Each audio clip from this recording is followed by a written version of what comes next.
کیا تمہارا ذہن یہ بات تسلیم کرتا ہے کہ ایک بندہ کہے کہ رات کے تھوڑے سے حصے میں نے زمین کی سیر کی، آسمانوں پہ گیا، میں نے جنت کے مناظر دیکھے، جہنم میں عذاب دیکھے، فلاں فلاں جگہ پہ گیا، قدرت کے عجائبات دیکھے؟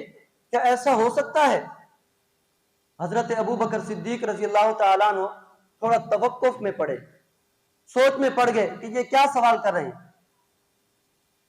اب جب حضرت ابو بکر صدیق رضی اللہ تعالیٰ عنہ نے تھوڑا توقف کیا نا، کافر ایک دوسرے کو کونیاں مارنے لگے، کہنے لگے جال میں پھنس گیا ابو بکر۔ کیا کہا؟ کہ جال میں پھنس گیا ابو بکر، یہ سوچ میں پڑ گیا ہے، آج یہ کامیاب نہیں ہو سکتا، یہ اپنے نبی کی ہر بات پہ آنکھیں بند کر کے اعتبار کر لیتا ہے، آج پتہ چلے گا۔ تو اب حضرت ابو بکر صدیق رضی اللہ تعالیٰ عنہ نے پوچھا، اچھا یہ بتاؤ یہ کہتا کون ہے؟ اچھا یہ بتاؤ یہ کہتا کون ہے؟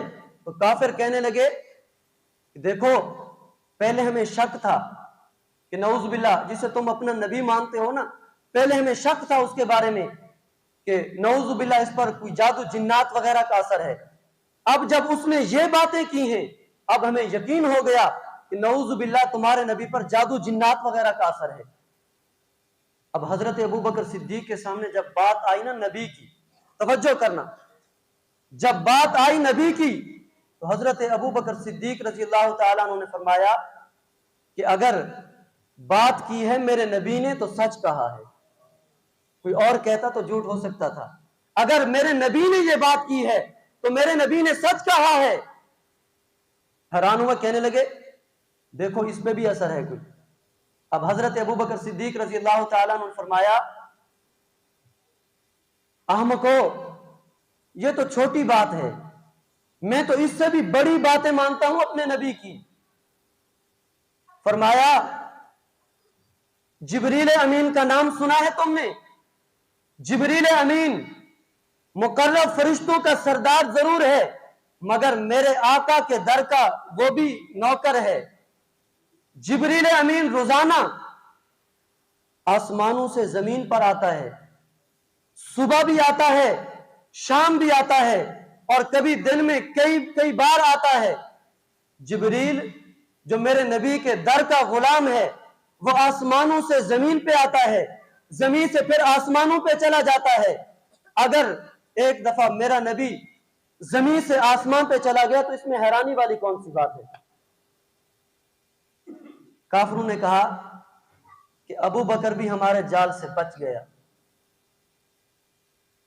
اور جب حضرت ابو بکر صدیق رضی اللہ تعالی عنہ نے، اور دیکھو قسمت کی بات ہوتی ہے نا، ابو جہل نے اور کفار و مشرکین نے معراج کا واقعہ کس سے سنا تھا؟ نبی پاک علیہ الصلوۃ والسلام سے، آپ کی مبارک زبان سے سنا تھا۔ نبی پاک علیہ الصلوۃ والسلام کی مبارک زبان سے سن کر انکار کر بیٹھے کہ یہ ناممکن ہے۔ ابو بکر کی قسمت پہ قربان جاؤں، ابو بکر نے ابھی نبی کی زبان سے نہیں سنا، ابو جہل کی زبان سے سنا، مگر ابو جہل کی زبان پہ نام نبی کا آیا کہ تمہارے نبی نے کہا ہے۔ ابو بکر نے ابو جہل کی زبان سے سن کے بھی اقرار کر لیا، اور اسی دن سے حضرت ابو بکر صدیق رضی اللہ تعالیٰ عنہ کو صدیق اکبر کا لقب دے دیا گیا کہ یہ صرف صدیق نہیں بلکہ صدیق اکبر ہے۔ اچھا ایک آخری بات کہتا ہوں، حضرت ابو بکر صدیق رضی اللہ تعالیٰ عنہ نے واقعہ معراج کی تصدیق کر کے وہ صدیق اکبر بنے، نبی کے وفادار بنے، نبی کے تابعدار بنے، اور ابو جہل نے انکار کر کے ہمیشہ کے لیے اپنے لیے ابو جہل کا لقب خرید لیا۔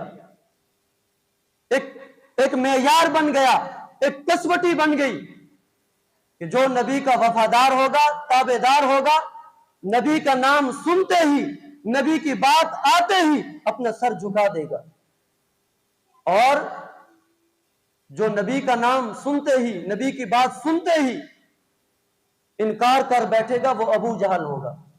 اچھا یہ معیار، یہ کسوٹی صرف ابو بکر اور ابو جہل کے لیے تھی؟ نہیں،